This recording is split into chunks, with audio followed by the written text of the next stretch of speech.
The oil spill in the Gulf of Mexico is much more than just a catastrophic environmental disaster.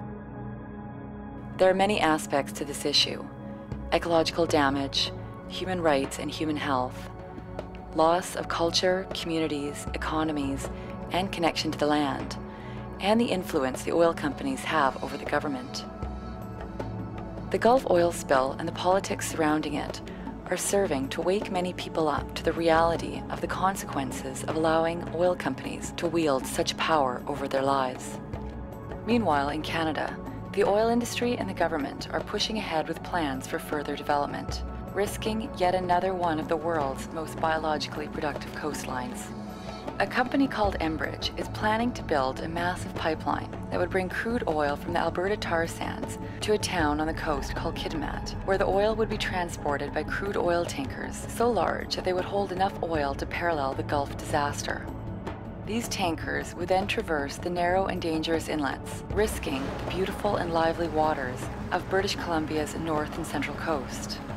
The Canadian and British Columbian governments are welcoming the proposal with open arms. And so, coastal First Nations have found themselves facing the possibility of big oil in their territories. In June, several coastal First Nations leaders decided to travel to the Gulf of Mexico to meet with the locals there and learn about what kind of impacts the British petroleum oil spill is having on the area and the people, to see if there's anything that we can learn from their experience.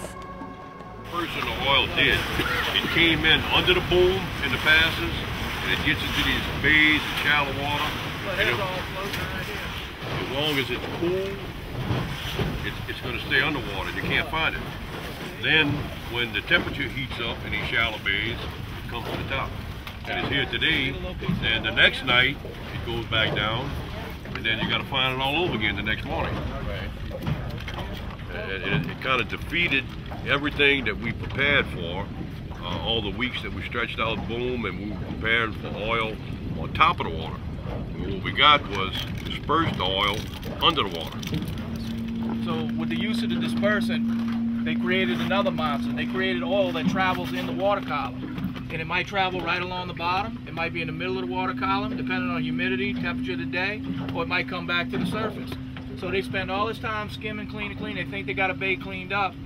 It gets a little warmer, a little more current, they have a storm, next thing you know, it's full of oil again. This place is corroded with oil. Look at the fish floundering in it. It's corroded with oil right here. And this is well over 100 miles from the source. We should not have oil here. We shouldn't have oil. But we do.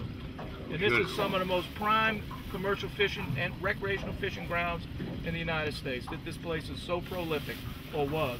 Yeah. I don't know what's going to happen. Out of sight, out of mind. But they created something that's going to take them a lifetime to clean up. It's like a toxic monster now. It's a unbelievable. Put that in their perspective, where it's not seen, well, it's not accountable. You know, this bay tomorrow could be so full of oil you couldn't pass through here. That's how much oil could be on the bottom right now. It's resting on the bottom with this cool temperature. And then when it heated up again, guess what?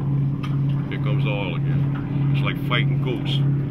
They put us in a predicament where everything that we got is not working. You know, the oil's coming in under the boom, and we're having to fight something we can't see. It's just unreal what they did, unbelievable. And with the full consent of the federal government.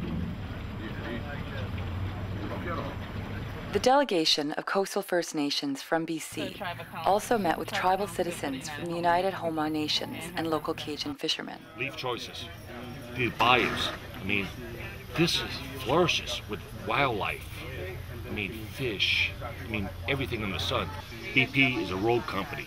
They don't care. They cared about one thing: their profits. That's all they cared about. They didn't care about people, life. They would risk anything for profit. And that's the way it works with them. And that's wrong. Does it make me angry? Yes, it does. Does it hurt? Yes, it does. I'm actually afraid. I'm afraid for these people. The Homa Nations have much in common with the First Nations of coastal BC. They too are a group of coastal First Nations who have lived, hunted, fished, and trapped in the marshes and wetlands in Louisiana long before American recorded history began. At a gathering of nations, many spoke about the impacts of the spill. And they're not going to and listen. But if we stand united, stand strong. The all. We don't know how we're going to deal with it, how long it's going to be before we can come home. The other thing that I worry about is our traditional ways of medicine. Here, and it's going to be the biggest thing for us to accept is to leave our bayous. And how do we go on? Our kids are used to the same things. And you're gonna send some bayou kids to the city, they're gonna be lost. So it's gonna be a whole new way of life for these kids. And so it's very scary on all parts. Not only losing our land, but our way of life completely.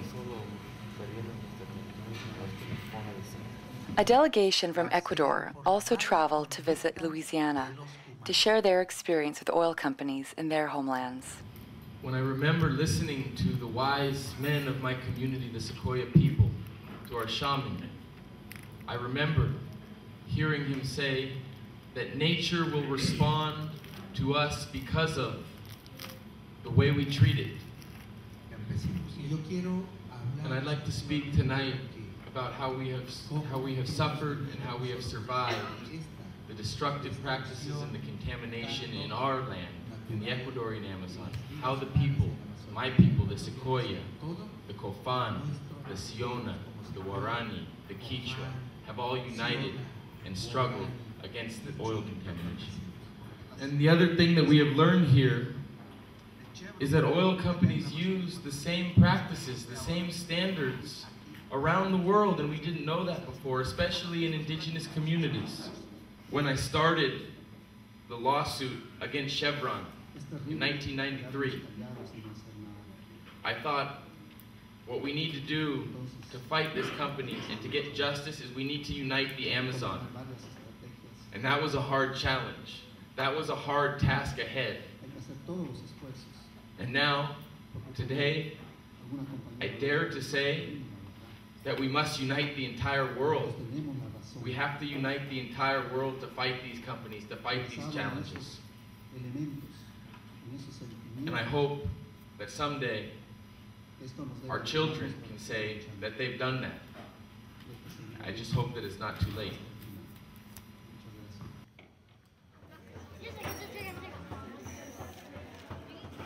Our younger people will never know the waters like we grew up on the water. And right before the oil came, we knew that the oil was coming. So I told my dad I took a few days off of work and we just fish and shrimp for 5 straight days, day and night, and the weekend prior to that too. And I told the kids, my nieces, I said, my dad's 73 years old. We might not ever fish again. We might not ever shrimp together.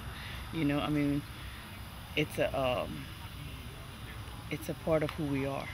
I'm really worried about our people. So yeah, I'm kind of angry, with the off-field people of what they've done. This island used to be known for all of its medicines. It provided a lot of the medicines that the tribe used to use, and that we used to use to treat our people.